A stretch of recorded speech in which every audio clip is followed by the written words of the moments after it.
அனைவருக்கும் வணக்கம். நான் ரோசா.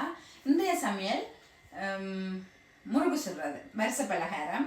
கொஞ்சம் லேட் ஆகிட்டு, எனக்கு கொஞ்சம் நேரம் கிடைக்கல. அதனால் அச்சு முறுக்கும் கடலை மாவு போட்டு உழைப்பு முறுக்கும் தான் சுட போகிறேன். அது எப்படி சுடுறதுன்னு சொல்லி பார்க்குறதுக்கு முதல்ல வீடியோ பார்க்குறாங்க லைக் பண்ணி கமெண்ட் பண்ணி மறக்காமல் சப்ஸ்கிரைப் பண்ணுங்க. அப்போ தான் நான் போடுற வீடியோ தொடர்ச்சி அவங்களுக்கு வரும். இப்போ வீடியோக்குள்ளே போகலாம் வாங்க.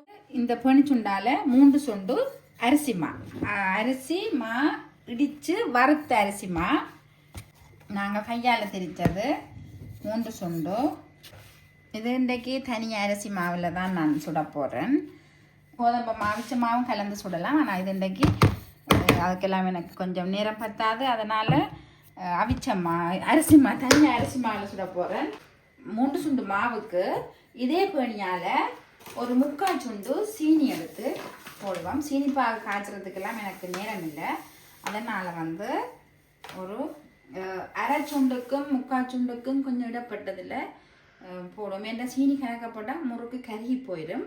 அதனால் 3/4 சுண்டும் இல்லை 1/2 சுண்டும் இல்லை, கொஞ்சம் கூடவா போட வேணும். எள்ளு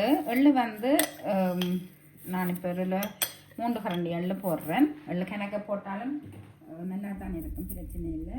இப்போ பால், தேங்காய் பாலில் குழைப்போம். இது 250 மில்லி தேங்காய் பால், திக்கான பால் இருக்குது. இதோட இப்போ தண்ணியும் கலக்க போகிறேன்.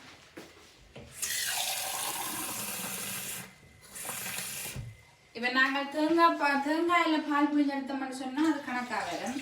இது பெட்டி பால் என்னப்படியால் கொஞ்சம் சரியான திக்காக இருக்குது. அதனால தான் நான் தண்ணி கலக்குறேன். இப்போ நான் தேங்காய் பால் 250, தண்ணி 500 மில்லி கலந்துருக்கிறேன். இது கொதிக்கட்டும். இதுக்குள்ளே சொட்டு உப்பும் மஞ்சள் தூளும் போட்டு கொதிக்க விடுவேன். இப்போ பாலுக்குள்ளே உப்பை போட்டு சொட்டு மஞ்சள் தூள் போடுவோம்.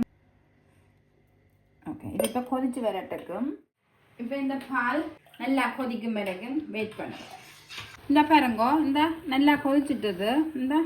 இப்போ இந்த டைமில் நாங்கள் எடுத்து வச்சுக்கிறோம் மாவுக்குள்ளே ஊற்றி குழைப்போம் கொஞ்சம் கொஞ்சமாக.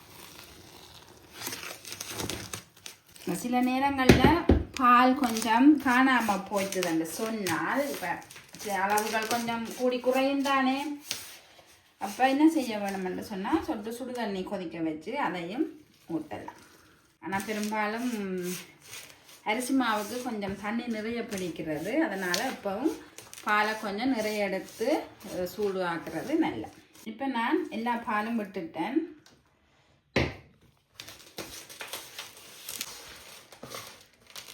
இப்போ பாலெல்லாம் விட்ட பிறகு கையால் குழைப்போம். இப்போ இதுக்குள்ளே இன்னும் ஒரு சாமான் போட போகிறேன். முட்டை போட போகிறேன்.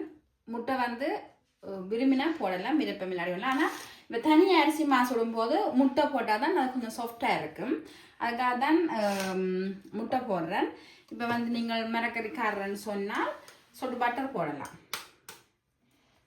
இதையும் போட்டு வடிவாக அடித்து குழைப்போம். என்ன இது எங்கள் அம்மா அப்படித்தான் எங்களுக்கு சுட்டு தரவா வெச்சங்களுக்கு.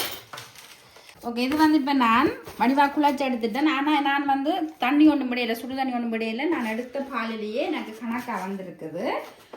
500 1/2 லிட்டர் தண்ணியும் 250 மில்லி பாலும் கணக்காக வந்திருக்குது. 2 முட்டையும் போட்டேன்னா அதனால் இதுக்குள்ளே திரும்ப சுடு தண்ணி விட வேண்டிய தேவை எனக்கு வேற இல்லை. ஆனால் இப்போ என்ன செய்யணும்னு சொன்னால் இவரை இப்படி நல்லா குழச்சி எடுத்தா பிறகு போட்டு என்ன செய்ய போகிறேன்னு பாருங்க. இவரை இப்படி அடிக்க வேணும். அடித்தாத்தான் முறுக்கு நாங்கள் புளியும் போது முறுக்கு உடையாமல் வரும். அதுக்காக தான் அடிக்கிறது. இது இப்போ வடிவாக குழச்சிட்டேன். இப்போ புளிப்பம். ஆனால் நாங்கள் புளியும் போது மாவை திறந்து வைக்கக்கூடாது, காஞ்சு போயிடும். அப்போ எங்களுக்கு அளவான மாவை எடுத்து புளிஞ்சு போட்டு மிச்ச மாவை மூடி வைக்குவேன். இந்த ஸ்டார் அச்சு தான் எடுத்து வச்சுருக்கிறேன். இதுக்கு சொல்ல எண்ணெய் தடையை போட்டு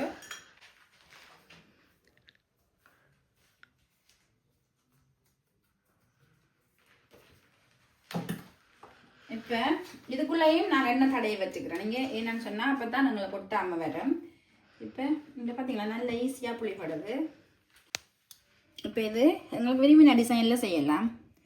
இங்கே இந்த டிசைனில் வேணுமென்றாலும் செய்யலாம். இப்படி சோடிச்சு இருக்கிறது பூவா அல்லது இப்படி வட்டத்துலேயும் செய்யலாம். இப்போ இதெல்லாம் செய்து போட்டு பொரிச்செடுக்கிறது பார்ப்போம். எண்ணெய் நல்லா கொதிச்சிட்டது. இப்போ நான் புழிஞ்சு வச்சிருக்கிற இதை எடுத்து போடுவோம். எண்ணெய் வந்து நல்லாவும் கொதிக்க விடக்கூடாது, இப்போ இந்த டக்குன்னு கருகி போயிடும். நல்ல கணக்கான பருவத்தில் எண்ணெயை வச்சு கொதிக்க வச்சிருக்கணும். அடுப்பை குறைச்சி வச்சா சரி. இப்போ போட்டு ஒரு கொஞ்சத்தால் வடிவாயுதா எல்லாத்தையும் கிண்டி விடுவோம். என்னென்னு சொன்னால் 2 பக்கமும் பொரியத்தானே வேணும். அதுக்காக ஆனால் பெரிய கரண்டி வச்சு நாங்கள் கிண்டினோம்னு சொன்னால் முறுக்கு உடைஞ்சி போயிடும். அதனால் மெல்லிய இப்படியான கம்பி அல்லது முள்ளு கரண்டி ஏதாவது எடுத்து வச்சு நாங்கள் அதை திருப்பி விடலாம். இது இப்போ இந்த இப்படி கலரில் வர விட்டு இது வடிவாங்களை பொரிஞ்சிட்டு நீங்கள் தெரியுது, இதில் பார்க்க அமர்த்தி பார்க்க தெரியும். கருக விடக்கூடாது, அதுக்கு முதல் எடுக்க வேணும். இந்த இப்போ இந்த உரைக்குள்ளே இப்படி போட்டு இது வந்து இன்னும் ஒரு உரை இதுக்குள்ளே இப்படி போட்டு இப்படி போட்டிட்டு இதில் ஒரு மேஜிக் கொண்டு வரேன் பாருங்க, காட்டுறேன். இப்போ நான் ஒன்றில் தானே புளிஞ்சதை பார்த்தேன். நீங்கள் இது வந்து ட்ரிபிளாக புளியுது, டக்குன்னு முடிகிறதுக்காக. இது வந்து டைம் எடுக்காது, அதுக்காக இதில் செய்கிறேன். இப்போ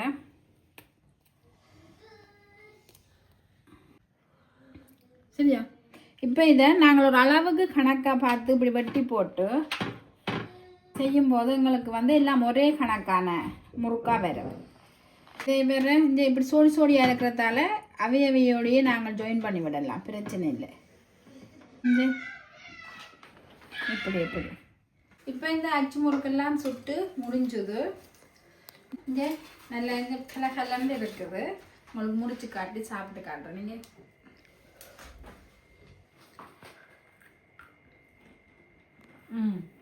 நல்லா இருக்கும். இன்னும் பாருங்க இப்போ காட்டுறேன்.